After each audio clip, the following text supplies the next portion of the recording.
weeks about failure, and we start talking the business sense and how it impacts your life. Mm-hmm. I want to ask you a question, since you are the family and counselor and life strategy coach and so forth and so on, and working on your doctorate and everything. So you're reading a lot. Yes, I am. So I know when I got my doctorate, I just lived in a book. I didn't even. Yeah. So that's about it too. So you live in a book. I just lived in a book. So what I want to talk about is failure. What about personal failure? When you are in a relationship and you love somebody and that person just don't love you back, or just doesn't feel the way that you feel about them, and you kind of know it, and you get that feeling, so it's kind of a unequal thing, and it fails. Are you wrong for being in that kind of relationship, or you wrong for trying to make it work? And how do you deal with that when it fails? I don't know. You asked me, is it wrong? No, I don't think it's wrong, because in any type of relationship, it's a learning experience. You learn. When we growing up with our siblings, we learn how to interact with them. We know what they like and what they don't like. We learn about ourselves. When we in an intimate relationship with someone, unfortunately, we go into relationships with a lot of assumptions. Okay. We've talked about that. We talked about that. We go into those relationships with a lot of assumptions. And what was that song, Blurred Lines? Yeah. We go into relationships and the lines are blurred. They're not clear. They may be clear for one person and clear for the other person, but the lines are blurred when they come together, because they have one intent and the other person have a certain intent. And what happens is, when we go into a relationship and the other person, they don't feel the same way, we have to ask ourselves, can we control other people? Oh, no, I know you can't control other people. But can we control them? No. But Yeah. And my question is this. Say, I love this lady. And the lady is kind of lukewarm toward me, but I am the best option out there at that time. Okay. But she's always looking for something. And I kind of sense that. Would it be better for me to say, I don't want to get into a relationship with this person because I know it's going to end badly one way or another, or they're always going to feel second, or they always going to feel like they missed out on something, take it out on me, that they missed their chance because of me? And that happens a lot, Ron. And you answered your own question. If you answered your own question, because we all answer our own question. We know if we're with someone and we sense that they're here because they're looking for somebody. I'm the best option that they have now, but I'm still looking. If we go into a relationship and we sense that, then we have to ask ourselves, do I want to be the next best thing or the next option? Do I want to be the second? Do I want to be, your backup? Yes. Okay. So we have to ask ourselves that, because we go into relationships and we already know that something ain't right. Right, okay. We go in with that something. Right. So when we feel that something, then we have to analyze. What's that something it is? Start paying attention. And then when we kind of get, okay, this is what I'm sensing, possibly what it is, then we have to ask ourselves, do I want to be subject to this? Right. So the failure is already kind of woven into the relationship when it starts, basically. If we go into relationships with those red flags up, and most of us go into relationships with red flags up. Okay. We go into them with the red flags up, but and we go in with those assumptions. I can make it work. Okay. I can make it work. And if you have two people that's willing to make it work, it will work. But usually what happens is you have two people with two different assumptions, two different agendas, and they clash. I teach a workshop for couples and for singles, and I have them do a vision board. What's a vision board? A vision board is when for a couple for engaged or couples that are dating. What I do, I have them come in and they each get a half of a vision board, a cardboard, poster board, and they write their vision for their relationship. I have them make their parts, their balls. This is what I envision for my relationship for. This is what I'm looking for. Okay. This is for the 10, 20, long term. This is what I look for the duration of my relationship. And I have them bring those two visions together. Okay. To see if they contrast or they complement each other. And see if you can see the vision.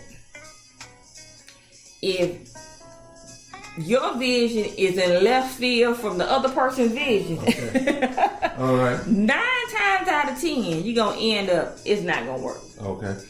But if you can see that your visions have some contrast in there where we can merge some things together, we can make it work. But most people go into it, they have their own vision for what they see, assumption, and a lot of that comes from past experience, what they saw in their families, and what they have for their future. And if those things don't complement each other, they end up in disaster. Okay. I can see that. Because I know that even in dealing with relationships or business failures, at some point in time, you got to look in the mirror and say, well, what did I do? Mm-hmm. What mistakes did I make? It wasn't all maybe circumstances. It wasn't all the person. What about me makes it my part is failure? And a lot of times it's not what the person does per se to make it become a failure. It's what they didn't do beforehand. And those assumptions. Sometimes we go into it and we didn't do our work beforehand. Okay. We just went in, this is a good person, I really like them, I really love them, and we don't look at anything else. Just like when they come to you, I want to start a business. Okay, right. I want to start a business. When they come to you, they have a good idea. This is going to work. I saw it, and I want to start a business, but they hadn't done anything. They don't have a business plan. They don't know how they're going to get the money. They don't know how they're going to get the employees. They don't know how they're going to get the product. They don't know anything. They just know, I want to start a business. Okay. And that's what we do in marriages, in relationships. I like this person. And I just want to be in a relationship with them. Okay, I understand that. I know I've had people who have come in to see me about starting a business. And I will ask them certain questions. And I said, you have to do this. You have to look at that. You got to do this. You got to look at that. Mm-hmm. And I've had people actually tell me, well, that's too much work to be starting a business. I said, well, that's the easy part. Okay. That's the easy part, planning what you're going to do. Planning it, yes. I mean, you haven't done anything yet. All you've done is just sit down and make a list of what you need to do. And if that's too much work for you, what do you think will happen when they start a business? So you don't even need to start a business because you're only going to be wasting your time, my time, and someone's money at some point in time because and I have actually talked people. Well, I didn't talk them out of starting a business. I have told them this is what's required to start a business, and they didn't want to put in the work to start a business. So, and that's what happens in relationships. We go in, and when what happens is we don't come to a marriage counselor, or we don't know the right questions to ask. We just have, I just want this person, and we don't plan it out. We don't ask the right questions, and guess what? We don't want to put the work in necessary, and that's for both parties. Okay. And when you're not willing to put the work in necessary, it's gonna fail. Okay, so you can't have a honeymoon for the rest of a marriage. It's just the reality sits in, and day-to-day life comes in, and you really have to start working at that. With your businesses, you can't say, I'm going to start a business and never go in there and work it. Okay. Oh, that's you true. can't open up a business and say, you know what, I started this business, but but you're never there. You're not working it. You don't know what the different parts of the departments working and how they work. You don't know anything about the business. You just know, I just got a business. What's going to end up happening? You're out of business. You're going to be, and that's what happened in our relationship. You end up out of relationship. Oh, okay. that makes sense. And when I teach, because I do couples counseling. Okay. I teach on the aspect, because I do have a business. What type of business do you want? You want a mom and pop store? You want a Fortune 500? What type of business do you want?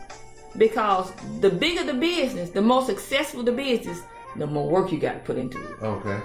So the better the marriage, the more work you got. The more work. And this is gonna sound dumb. No, it's not. How do you work at a marriage, and what do you do? You plan. Okay. And that's what happens. We fail to plan, and because we fail to plan, we plan to fail. We don't plan out how we envision our marriage in 5 years, in 10 years, in 20 years, because we change. People grow. What's going to happen? Just like we have a car. We have to go get our car tuned up. Yes. If we just keep running on it, eventually it's going to stop. Well, that's true. With our marriages, our relationships, we have to go and take it to get a tune-up. Let's see what needs to be tuned up here. What we might need to repair. So we might need to get a whole new part over here. Okay. Because what was working before, not working anymore. And we fail to do that. And thus we have an increasing rate of single parent homes and divorces. Well, I'll ask you a question. Some people have said that a marriage, when it falls apart, is not about a big thing, but a lot of little things that just go undealt with. That's right. Is that the case? Just like our business, your business, it's those small things that cause the business to fall. Okay. It's not the big things, it's the small things. And Ron, we are out of time again. This time goes by so fast. All right. Okay, you have been listening to the Let's Talk Solutions show with Ron Garnett, your business finance consultant, and Tara T. Stallings, your transformational strategy life coach and counselor. For all your business needs, please contact me, Ron Garnett, at sbfbrokers.com or call me at 706-513-4703. For all your life coaching, life management, and counseling needs, contact me, Tara T. Stallings, at taratstallingsinc.com or 706-294-9924. Remember Proverbs 16:22. Understanding is a wellspring of life to those who have it. Cut off the part. We got 16 seconds over, so we good. Okay. So yeah, but that was good, Ron. Let me see what's it gonna be. It's gonna be the 28th, I think it is. After that, yeah, the 28th. Okay.